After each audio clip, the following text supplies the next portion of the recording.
This episode contains discussions of divorce and stalking. Listen to your own discretion. It is Friday, the 4th of April, 2025. My name is Pigeon Rose, and this is my song of the day.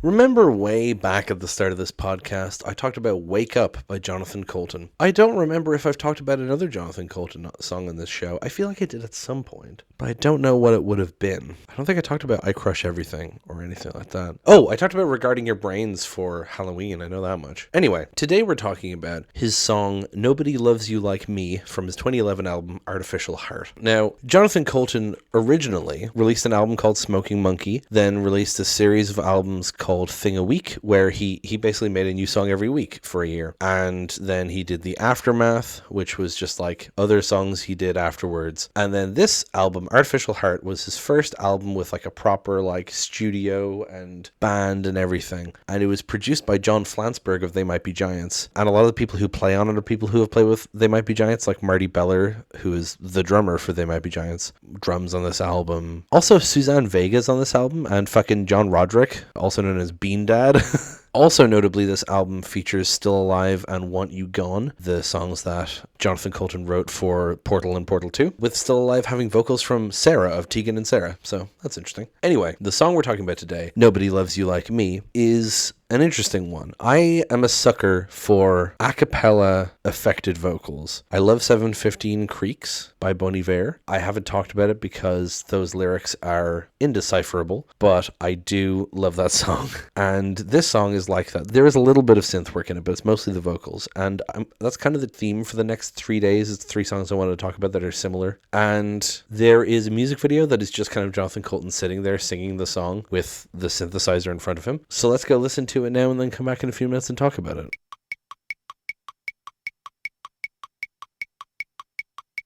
And that was Nobody Loves You Like Me by Jonathan Coulton. I love how having a song like this where it's just vocal and like a tiny bit of synth, but the vocal's affected, it really draws the emotion out of the delivery, even though some people will call it like a robot voice or auto-tune, even though it's neither of those things. I do like how it ends up, because it like harmonizes with itself, you know, and it just draws out more emotion in the voice, I think, and I really like how these kinds of songs sound. This song, I have always assumed is about a breakup or a divorce. Now, someone on Genius did point out some of the lyrics mean it could be about a stalker, and I think that's interesting, but I think the divorce angle is more likely. I think it just fits better, but I might discuss the other interpretation as we go through it. I suppose there's not much else to talk about because there's no music, so to speak, except for the occasional boom. So I guess we'll just go into talking about the lyrics. Here at the bar, who cares what I do? I'm all alone, but I'm drinking for two. Drowning the man that I used to be. Nobody loves you like me. I won't sign a thing, or else if I do, I'll use a pencil and that'll show you how nothing lasts, how nothing is free. Nobody loves you like me.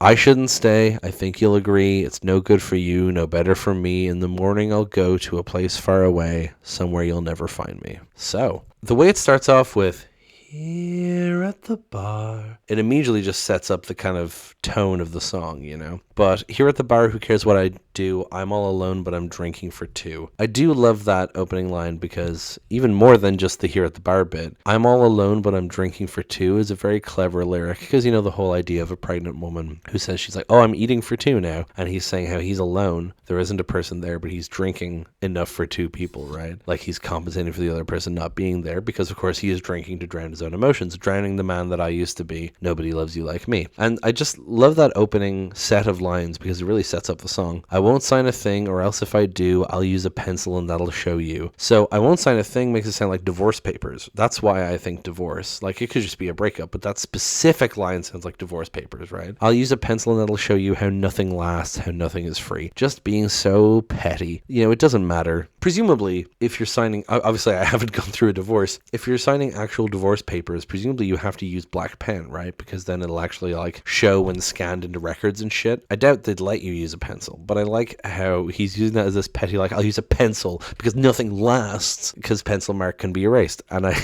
He's just being a petty asshole at that point. I shouldn't stay. I think you'll agree. It's no good for you, no better for me. That's just a great kind of acknowledgement of like, I shouldn't be here anymore because it's doing neither of us any good. He's acknowledging that the situation is untenable on both ends. In the morning, I'll go to a place far away, somewhere you'll never find me. I'm going to pack my bags and go. I catch a look, a thing that you say, out on the fire escape, smoking all day, missing someone. Now who could it be? Nobody loves you like me. Noises outside, the trucks in the street will cover my flight, my hero's retreat. I'm supposed to feel bad, but I don't anymore, only when you remind me. So this is the part that the person said could be about a stalker, because the way it's like he's watching her on the fire escape, you could imagine that being like looking like with binoculars, right? But I don't think there's enough there to justify that the whole song is about that. Now, the repetition of nobody loves you like me could also be interpreted that way. But anyway, I think in the context of the rest of the song, I catch a look, a thing that you say, out on the fire escape smoking all day. He's kind of talking about how he's noticing as their relationship declines, the little signs of disinterest and discomfort, I catch a look, a thing that you say. It's these little signs. And then out on the fire escape smoking all day, she's stressed, she's smoking all the time. And then missing someone, now who could it be? On the one hand, you could think of that as cheating, but on the other hand, it seems to me like it's missing someone, now who could it be? And earlier he says, drowning the man that I used to be, right? It sounds like he's saying you're missing the man that I used to be. You're missing who I was when we first got married, right? Nobody loves you like me. The repetition of nobody loves you like me is so interesting because it's very bitter, because it doesn't sound like he's saying, I love you, please don't leave me. It sounds like he's saying, I'm the only good thing that's ever happened to you. It comes across very narcissistic, you know what I mean? And then noises outside, the trucks in the street will cover my flight, my hero's retreat. So he's running away and the noises will cover for that, right? And if you take it in the stalking direction, that makes sense as well. I'm supposed to feel bad, but I don't anymore, only when you remind me. So again, he's talking about her bringing negative energy to it. And then the last little bit, air in my lungs, a cough and a wheeze, holes in the bellows and blood on the keys. You move along, there's nothing to see. Nobody loves you like me. Nobody loves you like me. So, air in my lungs, a cough and a wheeze, holes in the bellows and blood on the keys. These are like imagery of dying and of hurt, but it obviously feels more metaphorical than literal. So he says he has air in his lungs, which means he's alive, but it's a cough and a wheeze, like he's struggling to breathe. And then holes in the bellows and blood on the keys. Well, that sounds like it's describing an accordion or an organ. Like holes in the bellows is holes in his lungs, blood on the keys, like blood in his teeth, he's coughing up blood, you know what I mean? And it's not supposed to be literal, it's just like, I'm dying, right? You move along, there's nothing to see. I'm hurting, this is how I feel, and you just ignore me. And then, nobody loves you like me, nobody loves you like me. Ugh.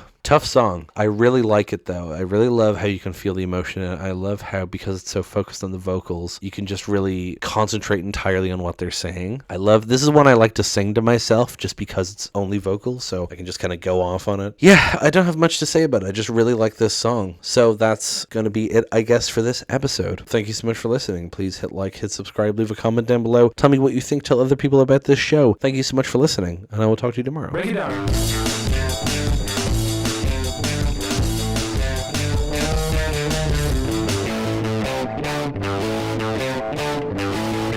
Yeah.